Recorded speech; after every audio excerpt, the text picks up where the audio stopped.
Okay, so in this question, we are looking to find the radial and tangential components of the acceleration of the discus.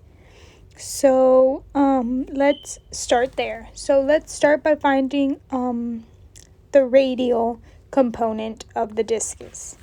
So in order to do this, we need to solve for a rad or a radial, the radial component. That's what that is signifying. So we have W squared R equal to 10 radians. This is an A, sorry. Radians per second squared times 0.80 meters.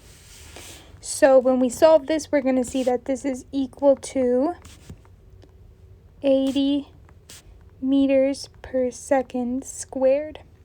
So this is the radial component. So we have solved one of the questions. Now we need to find the tangential component. So we have A tan, which is equal to R. So this is 0.80 meters times 50 radians per second squared. So when we solve for this, we're going to see that A tan is equal to 40 meters per second squared.